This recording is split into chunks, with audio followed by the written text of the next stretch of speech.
I look at the autonomic nervous system, the nerves that run automatically to govern the function of our body. So if we become dysregulated in today's world, it's quite easy, obviously, with the external forces happening in our environment.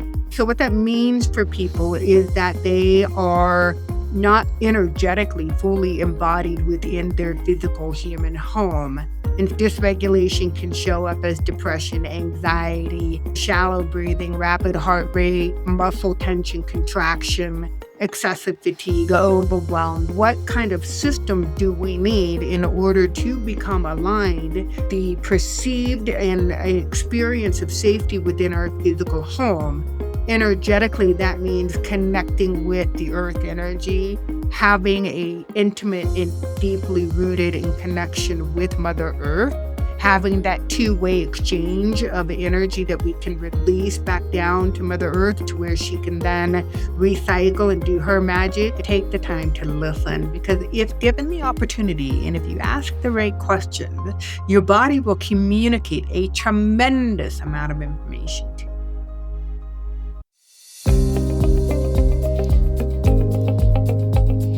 Welcome to Soul Communication, and I am excited today to continue diving deeper into understanding of the human body, the human consciousness, and specifically how we can combine them all, the mind, body, spirit.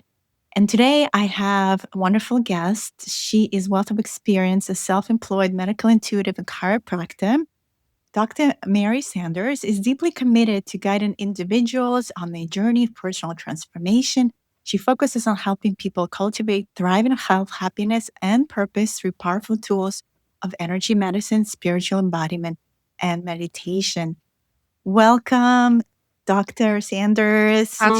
What a kind introduction, Diana. I sincerely appreciate the words just spoken so eloquently. So thank you so much. Today is a day of embodiment. I'm actually teaching a masterclass in Kundalini Awakening, so I'm really excited to dive deeper with you on all these topics of understanding the body and how that correlates to our expansion and alignment. But before we jump in, I always ask this first question. You've been on this journey for a long time. What excites you where you are today? Oh, goodness. So much excites me, to be honest with you. At the moment, I'm geeking out on technology. I have incorporated in my practice over the last year, I've been using a device called the Biofield machine. And essentially what this machine does, it creates an electrical impulse that creates an avalanche of electrons from your biofield. And then it creates an emission of light that the computer program then analyzes it. So in real time, I'm geeking out on the biofield. I'm looking at how it affects the organ balance, the autonomic nervous system, the chakras, the spine, and tied into all of this, the entire endocrine system. That's what I'm geeking out on. And I'm on a state of exploration for vibroacoustics and stroboscopic light and what that can do for the pineal and raising levels of consciousness as well.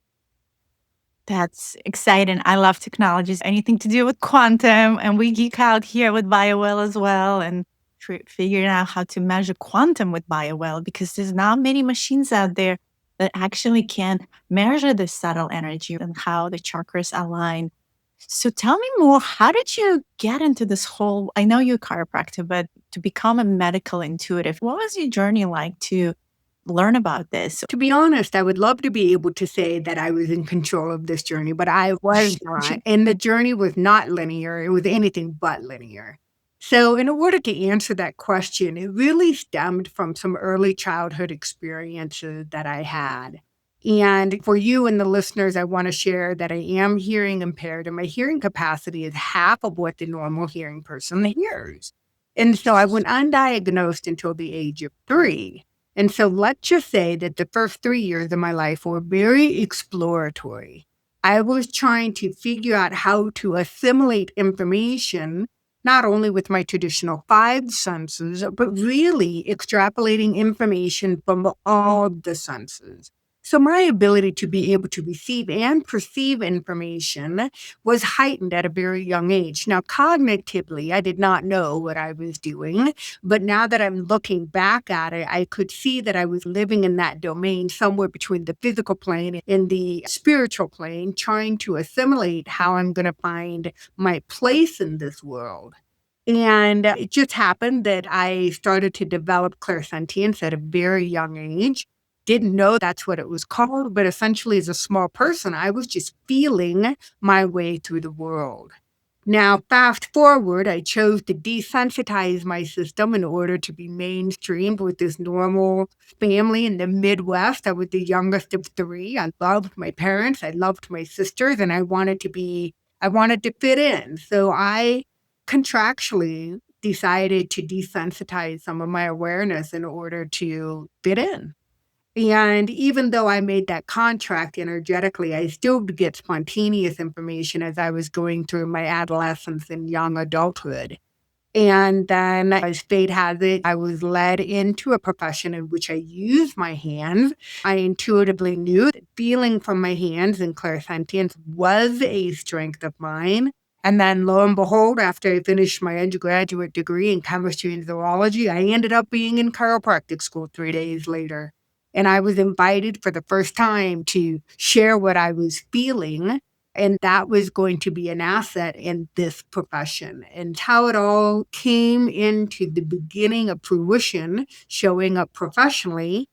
And then as I was in practice, I utilized my ability to hold a certain vibration as I was going from treatment room to treatment room.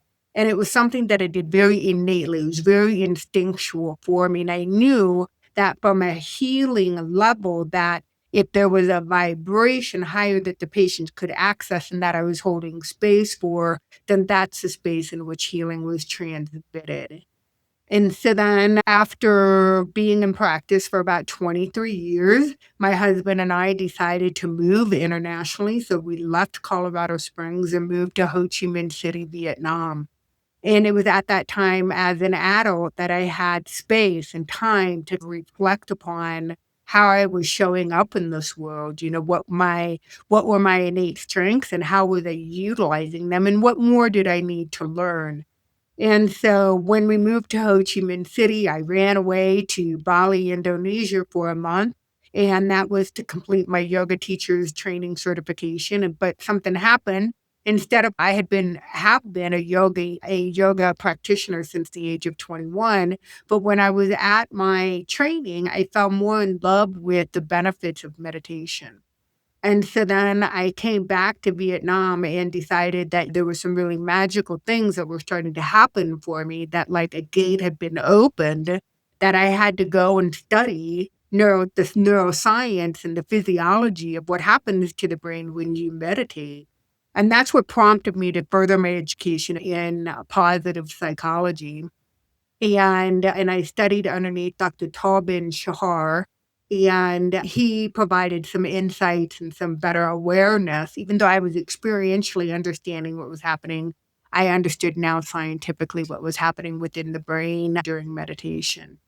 So after I did my training with Dr. Taubin Shahar, I realized that I now had an understanding of the human brain and had a fascination with the human body from the neck on down, obviously.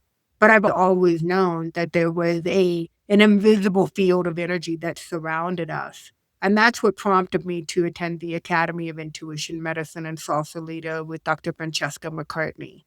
And it was there that once again, somebody else was holding space for me to lean into what I already knew and to teach me, to train me to go even deeper. So now I consider it the best of all of my worlds. I get to show up in my wheelhouses of strength and hold space as a medical intuitive. What a beautiful story. You've been on a journey. I love that you made it all the way to Ho Chi Minh, Vietnam. I've been there. Yeah. It's a different world out there for sure. And I feel like in Asia, there is definitely better understanding of the body. We have the Western medicine versus the Eastern medicine. And the Eastern medicine, from the get go, looks at the body holistically and has all these ancient knowledge that hasn't been lost. It's nice to go there. And I remember I was more in like Thailand in Chiang Mai, where I remember this little woman came out and gave me this most incredible Thai massage. I pulled my back while I was backpacking. I was like, whoa, what did she just do? She just knew how to manipulate this structure in a way that like brought it back into alignment. So it's always about coming back into alignment that are necessary for healing. What needs to happen in the body to bring someone back into alignment? And what happens when it's out of alignment? Yeah, I think this is a legitimate question. And so let's just paint the picture of what it feels like, or how does one identify that they are quote unquote out of alignment. Now, some people listening may say, she's a chiropractor, she's going to focus on the spine. And I'm going to say, yes, but I'm going to take it one step further. And that is, I look at the autonomic nervous system, the nerves that run automatically to govern the function of our body. So if we become dysregulated in today's world, it's quite easy, obviously, with the external forces and things that are happening in our environment, that we can then become dysregulated. And so what that means for people is that they are not fully embodied within, energetically fully embodied within their physical human home. And so dysregulation can show up as depression, anxiety, shallow breathing, rapid heart rate, muscle tension, contraction, excessive fatigue, overwhelm. Those are signs of the autonomic nervous system, part of the central nervous system, being out of alignment. And I'm sure that many people listening are saying, oh, yeah, okay, check, check. I can identify and relate to these things. But that's just the physical body. And so you asked me, what kind of system do we need in order to become aligned? I would say, first and foremost, it is safety, the perceived and experience of safety within our physical home. Energetically, that means connecting with the earth energy, having a intimate and deeply rooted in connection with Mother Earth, having that two-way exchange of energy that we can release back down to Mother Earth, to where she can then recycle and do her magic and make it a positive frequency for somebody down the road. And then also the ability to discard any and all energy which no longer serves us in present time. So there's always a two-way exchange with earth energy, and to down regulate our central nervous system to meet and greet the human resonance, that slow beat, that rhythmic impulse that provides us with the love, the nurturance, the saturation of this, like this ooey gooey liquid brown energy that just calms our system to where we feel nurtured and held. And I think that's essentially what Mother Earth's primary job is. She loves holding that kind of space for us. So to intensely connect with it, I think, is very important for alignment. The second energy that I would like to talk about for alignment purposes is having a container and a biofield that is dense and saturated and filled with your life force energy. And that is your personal vivifying signature energy that you carry with us, that announces your presence before you even walk into the room. And so if we can build and to saturate that energy, then I do believe that there is an embodiment that happens, that we have this awareness as to the frequency that we were destined to carry this lifetime around. And then we start to look at some of the energies that all the listeners are familiar with all these energies, and I know you've spoken at length in them. And then tying it all in together is going to be a Kundalini energy, which then brings the whole beautiful picture as to how you can saturate yourself and connect yourself with alignment. Yeah. And I feel like Kundalini Awakening is an important part of our evolution as a human species. It is that energy that kind of rises from the root.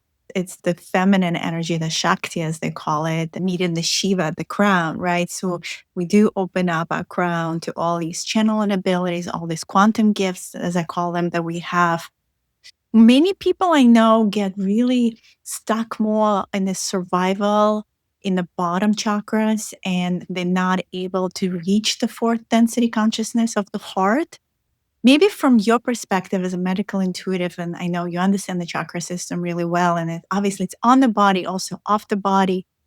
How do you perceive that? Yeah, I love this question because when I look at the chakra system, I anatomically know that it's associated with an endocrine gland and a plexus of nerves or a highway of nerves.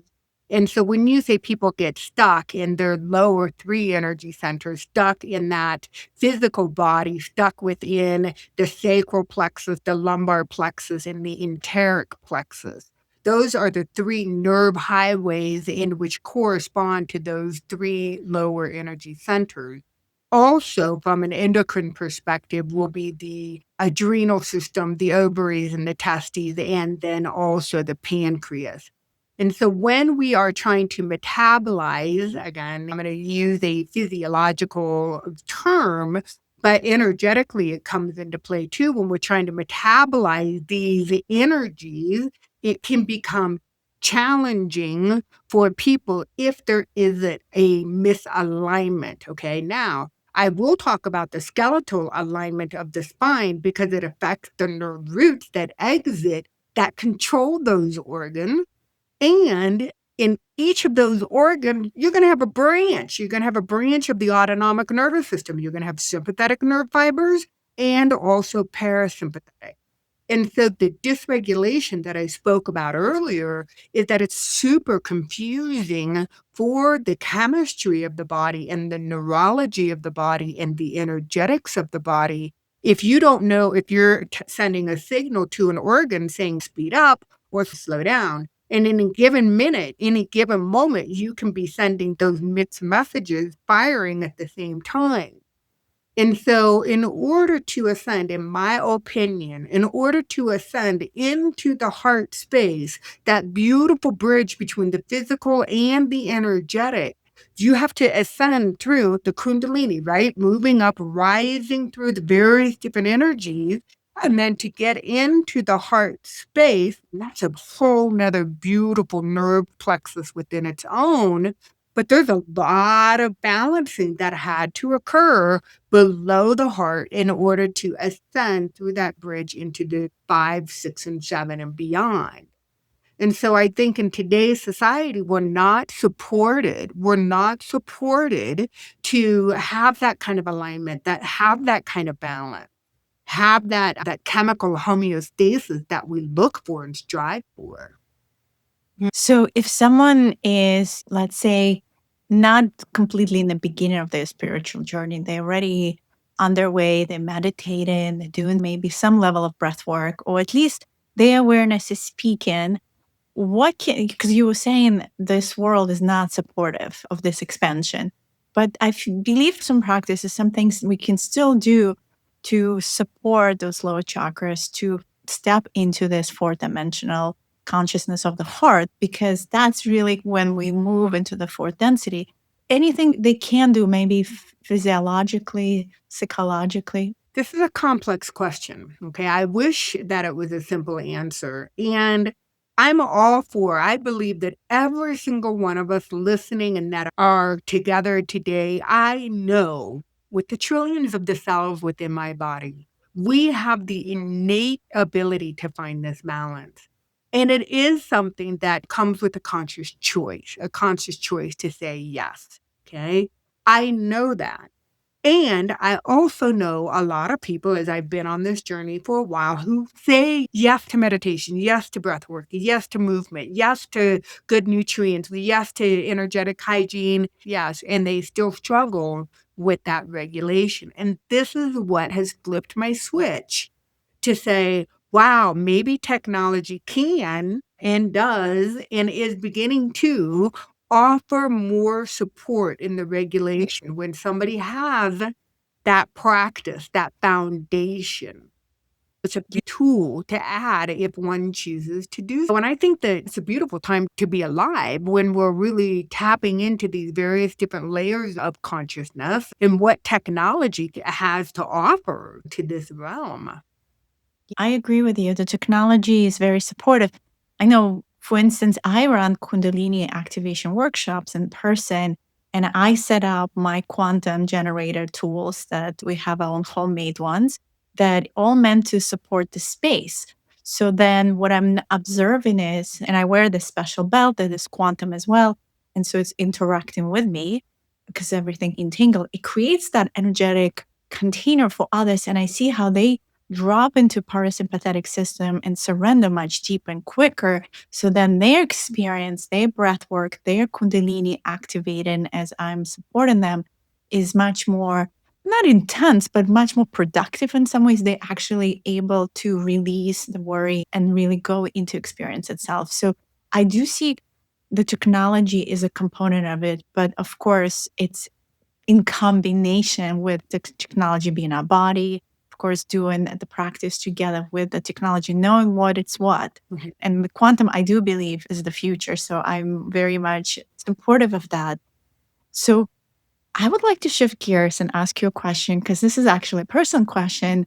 I'm in my mid 40s and I started thinking about aging, about longevity, and specifically hormonal health for women as premenopausal, menopausal. Anything you can share about that? How can someone who is also on the spiritual path support themselves? I guess it goes back to balance, disbalance, but anything they can do, especially hormonally. Yeah, I touched upon this just briefly, and I think that it deserves more discussion, and that is each of our chakras, each of the individual energy centers has an associated endocrine gland. Now, I'm not going to geek out on you too much, but an endocrine gland, its primary role within the physical body is to produce hormones. Okay. So if we're stimulating the first energy center, the adrenal system, we're looking at epinephrine, norepinephrine, cortisol, DHEA. If we're looking at the second energy center, we're going to be looking at the estrogen, testosterone, progesterone, the sexual reproductive hormones. So you can go all the way on up through the 7 different lower energy centers with an associated endocrine gland. And so what I have, and I'll share, I am of an age in which I am I'm postmenopausal. And so I had the pleasure of going through the period in which I spent a lot of time balancing my energy centers, right? Front and back, below, uppers, through the heart space. I spent a lot of time auto calibrating my energy centers in order to find that hormonal balance.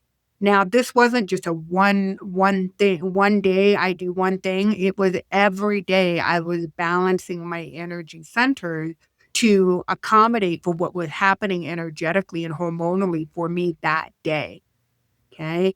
And so the other thing that I did intimately learn is that the beautiful the beautiful connection energetically between the pineal and the pituitary, and those are the seventh and the sixth energy center. Yeah. If we can activate that, and Kundalini very much does, because we can open up that pathway, that energetic connection between the pineal and the pituitary, and the pituitary, specifically the front portion, the anterior pituitary, is the mother of all regulating endocrine glands. And so this beautiful gland is watching the balance of everything that's happening. Because let's say your thyroid is off, and then that throws off your adrenals, and then that throws off your gut, and then that throws off the pituitary gland. It's a complex cascade of glands firing in order to find what they perceive as a balance for you. It will make you feel wackadoodle in the process, but if you do get committed to the balancing of the energy centers on a daily basis, that does bring some relief. Mm. It sounds like whatever I'm doing, I'm on the right track. Yeah, keep doing it. So, yeah, beautiful. We talked about the hormonal system. Everyone talks about DNA. And I know Biofield is measuring the biomagnetics field. Our DNA, I believe, is mutating too. We're receiving a lot of cosmic energy right now from solar maximum and more going through the photonic belt. There's a lot of light particles. So things are kind of changing. So there's that like the organ, the system, but there is the DNA that no one fully understands. Everyone talks about junk DNA. They're just starting to study all of this in quantum biology. Well, anything you can add on this? Yeah. And I'm sure you do as well, when I view the DNA, I view it as this beautiful crystalline structure. And so you can see crystalline structure within bone, you can see crystalline structures within your teeth, within the eyeball itself. And so when we talk about things are shifting, and so energetically, the resonance of light particles in the space of the genetic mutation into the space of the DNA down to the cellular level is hugely transformative. Transformative in the physical body and also well as the energetic body. And I love that biology is changing, right? And physics is changing. So now we're looking, and neurology is changing. So we're looking at these different studies, these divisions of sciences from a quantum perspective now. So quantum biology, quantum neurology. So then we are starting to see the connections, let's say from the microtubules within the physical cells and how it resonates and can create the energetic coherence with the brain or with the gut or other areas of the body. And so I think that once coherence is established, and I think that also changes the light wave particles that we emit through photonic emission from cell to cell communication, that also impacts the DNA. I think they already proved that the DNA actually emits biophotons. It does emit light. We are light beings, we are quantum beings. It's incredible.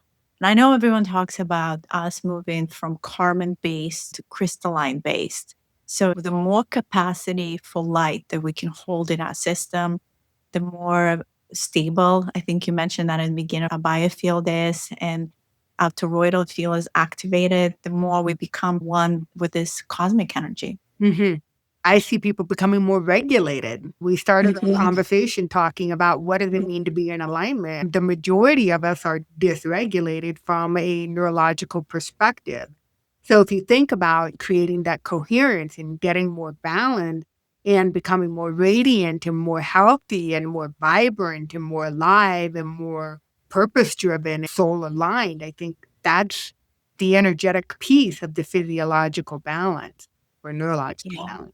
What about food? Because that's part of nourishing the system. The soil in the United States, especially, is very depleted of minerals. So, what are those key components as someone is aging or thinking how to regulate the system?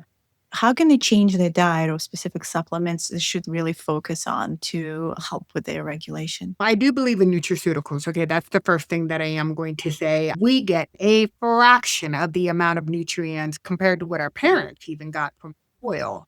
And so we do need to supplement our healthy diet. Now, I know most of us listening, we have good diets. Who doesn't? We may have a pizza or a snack food every now and then, but who doesn't do that? Um, But to one of the things that I am exploring as far as anti-aging is using what are called life wave patches. And it's a bioelectrical transmission. So these are patches that you put onto your skin that work transdermally, and that your biofield activates this technology in this patch. The patch then delivers a frequency, a peptide driven frequency into the physical body. And that can be used in increasing stamina, endurance, and strength. Those are the obvious things. But when you look at those three components, they're necessary for longevity. And so it has the potential of shifting how we age in the future. So that's something that I personally do. I layer my patches. I do to get synergistic effect so that depending upon what I'm looking for. And one of those patches specifically has a target for hormonal balance as well. Should one start taking some mineral complex? Are there certain minerals? I'm a big fan of magnesium. Mhm. And so are there certain minerals that we need to have more in the body to have this like energy conductivity we really miss in? Yeah, no, I think that your magnesiums, I think your calcium, provided that it's a molecule that your body can absorb. Also, your sodiums, your electrolyte balance, I think is imperative. Copper is important. You think about the presence of copper in the soil, copper in the body, and in having that kind of a resonance as well. And again, I'm a big fan of doing the magnesium glycinates in the evenings, not only for the versus the lysate, evening versus daytime magnesium and calcium. So there's many different Mm. things that you can do when it comes to minerals.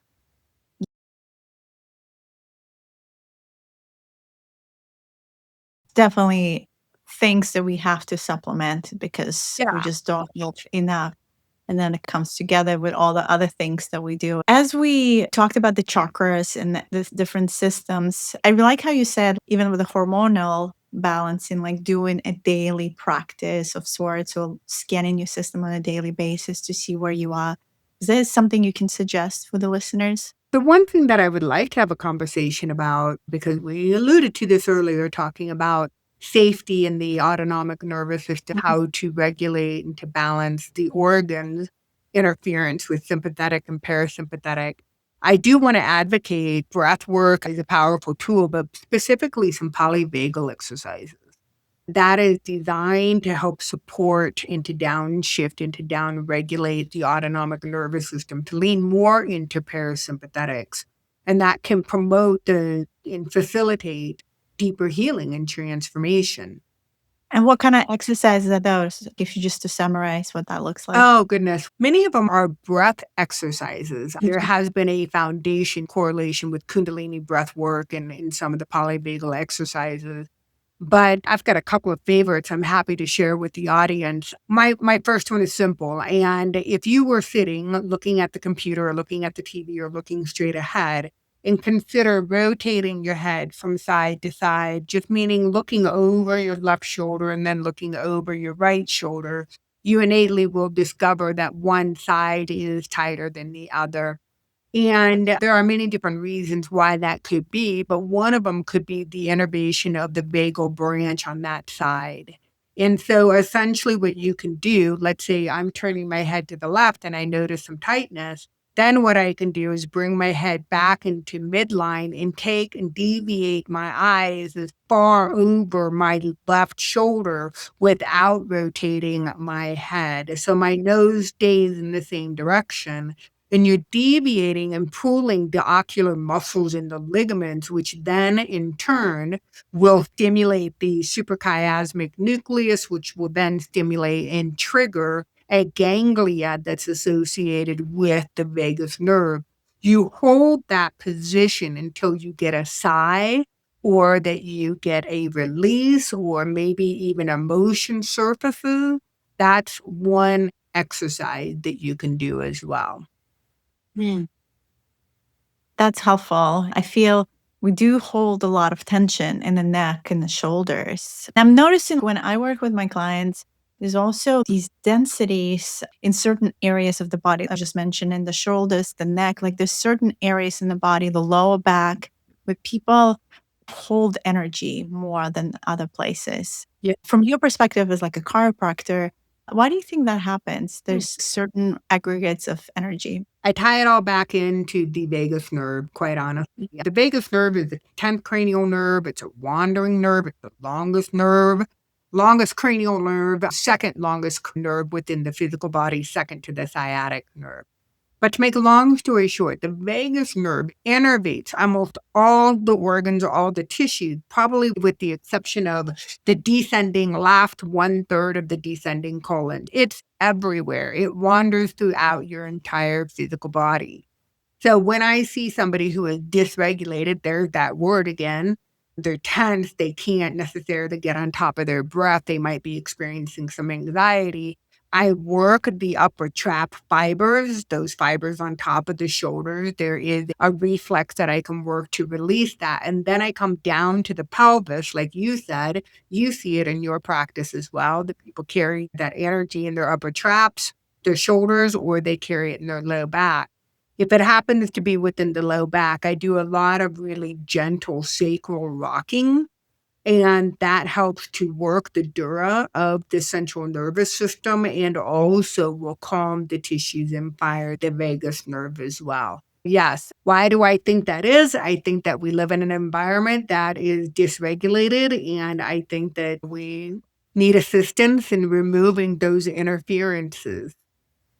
So much we have covered. I do believe we still can build some practices and build beautiful inner alignment within ourselves, this internal joy and internal happiness that is radiated from the heart. And I feel the system on its own, if you do activate your somatic intelligence, it does know how to realign.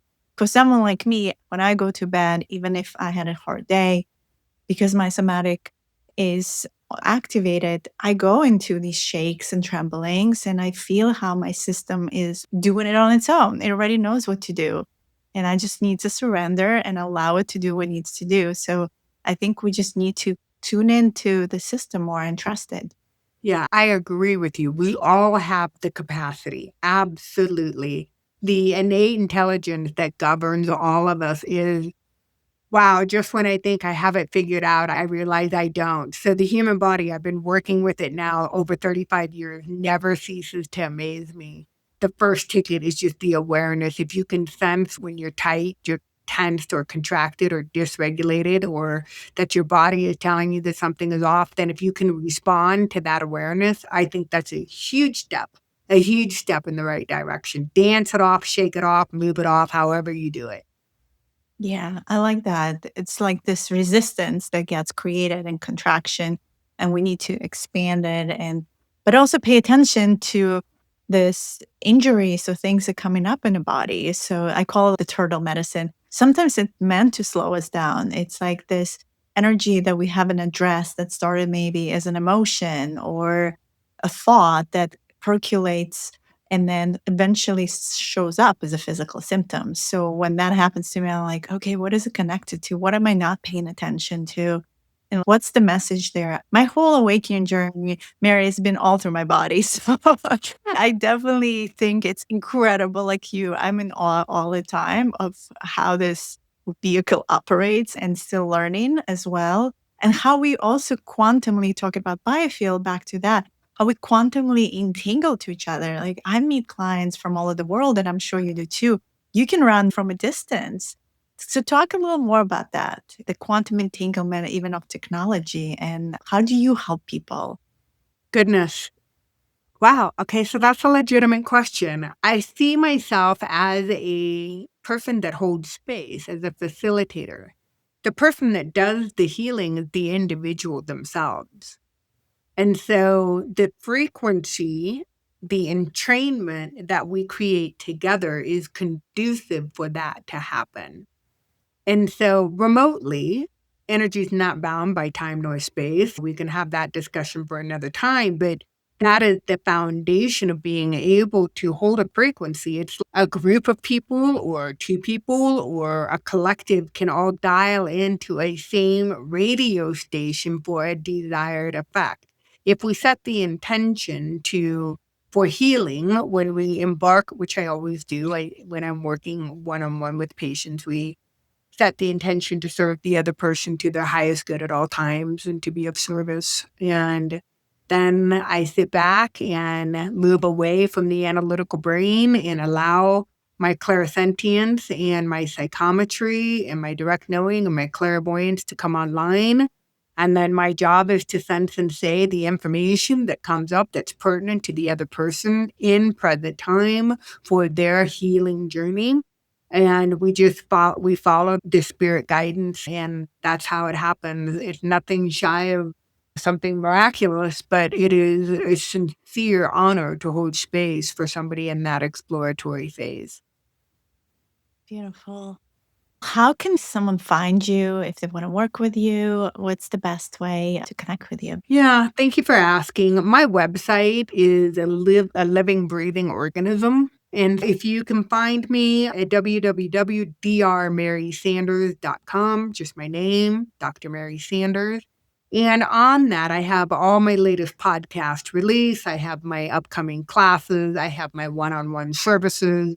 All that is listed and available for you. And in addition, an opportunity to connect one-on-one for a discovery call, just to have a heartfelt conversation to see if there is a service that I can provide that would benefit you. And if there is a resonance, I feel as though more people should interview their practitioners and interview their physicians so that they find the right match, because there's always a good provider for each and every single person out there. And if I'm not it, there are beautiful people that can help assist and to facilitate. And Diana being one of them. It's just Yeah. there are some beautiful people out there who are willing to hold space. I love that. I also offer discovery calls, and I noticed a lot of people don't do that. It has to be a resonance match on both sides Yeah. for the work to Right. happen. It's a two-way And street, right?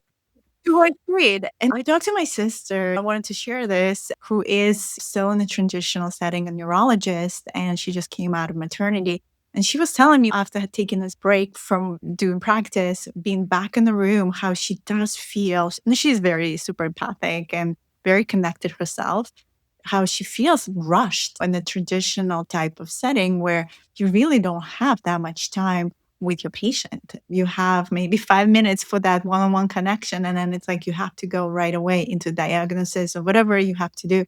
And so the system, of course, is like more of a conveyor belt. It doesn't allow that connection. And the connection really matters because that's where the shaman, the doctor, the person who's holding space, as you said so beautifully, is the one who can tune into your field and see what is really needed. And so I think we rewrite in this paradigm of healing. We rewrite in the paradigm of medicine. And I hope for the future, we're all going to have this incredible quantum technology everywhere and eventually becomes mainstream so that we have more harmonious, beautiful environments. And as we finalize, any final message for the audience as we wrap up? My final message would revolve around just slowing down and listening to the physical body. And you talked about that. It is so imperative just to take the time to listen, because if given the opportunity and if you ask the right questions, your body will communicate a tremendous amount of information to you. So powerful. Listen to your body, it knows everything. Thank you so much, Dr. Sanders. Thank you for tuning in. I hope you received a lot of information on your body and more. Just continue exploring and being curious. Thank you for tuning in to this episode. You can visit my website, dianadivine.com. I work with people one-on-one. The Academy link is right on top. Quantum Academy. You can check out some of the offerings. I have a certification that's coming up called Quantum Healing Practitioner Certification, guiding people how to open Akashic records and how to clear imprints and use light language in more functional, deeper way. I'm Diana Divine. Keep connecting with your higher self.